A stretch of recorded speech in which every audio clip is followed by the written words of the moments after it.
ജാസസ് ഫുഡിലേക്ക് എല്ലാവർക്കും സ്വാഗതം. ഹലോ കൂട്ടുകാരെ, നമുക്കിന്നൊരു നത്തോലി മീൻകറി ഉണ്ടാക്കിയെടുക്കാം. അതിനു വേണ്ടി ഞാനൊരു കടായി സ്റ്റവിൽ വെച്ചിട്ടുണ്ട്. അപ്പോൾ നമുക്ക് ഉള്ളി വഴറ്റിയെടുക്കുന്നതിന് വേണ്ടി വെളിച്ചെണ്ണ ഒഴിച്ചു കൊടുക്കാം. ഞാൻ ആദ്യം കുറച്ച് 1/4 ടീസ്പൂണ് ഉലുവ ചേർത്ത് കൊടുക്കുന്നുണ്ട്. അത് പൊട്ടി വരുമ്പോൾ നമുക്ക് സവോള അരിഞ്ഞത് കൂടി ചേർത്ത് കൊടുക്കുക.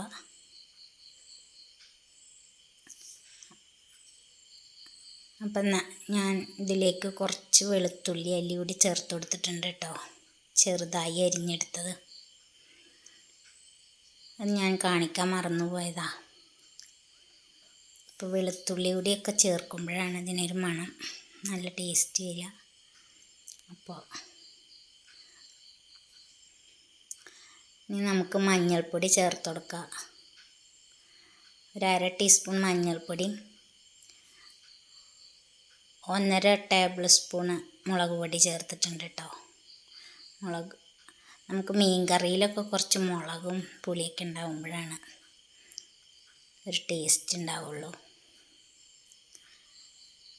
അപ്പോൾ ഞാൻ കുറച്ച് തക്കാളി സോസാണ് ചേർത്ത് കൊടുക്കുന്നത് കേട്ടോ. ഒരു 2 ടീസ്പൂൺ തക്കാളി ചേർത്ത് കൊടുത്തിട്ടുണ്ട്. പിന്നെ കുറച്ച് പുളി, നല്ല കട്ടിയായി പിഴിഞ്ഞെടുത്ത പുളിയാണ്. ഒരു ചെറുനാരങ്ങ വലിപ്പത്തിൽ ഉള്ള പുളി എടുത്തിട്ടാണ് ഞാനത് പിഴിഞ്ഞെടുത്തത്.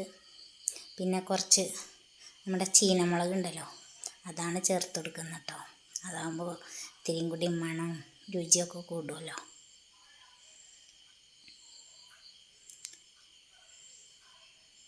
അപ്പം നമുക്കിത് ഒന്ന് നന്നായി വെന്ത് വരട്ടെ.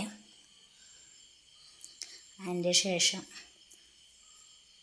നമുക്ക് മീൻ ചേർത്ത് കൊടുക്കാം.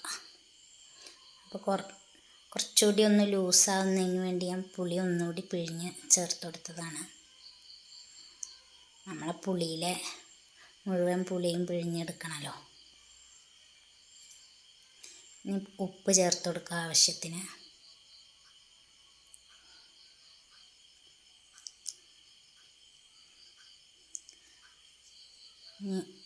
മീൻ കറിയുടെ പച്ചമണമൊക്കെ പോയി നമുക്ക് മീൻ ചേർത്ത് കൊടുക്കുക.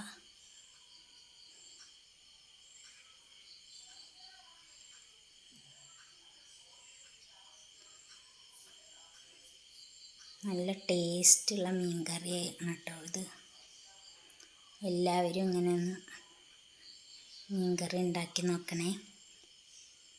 ഇഷ്ടമായാലൊരു ലൈക്ക് തരണേ. സബ്സ്ക്രൈബ് ചെയ്യാതെ കാണുന്നവരുണ്ടെങ്കിൽ സബ്സ്ക്രൈബ് ചെയ്യണേ.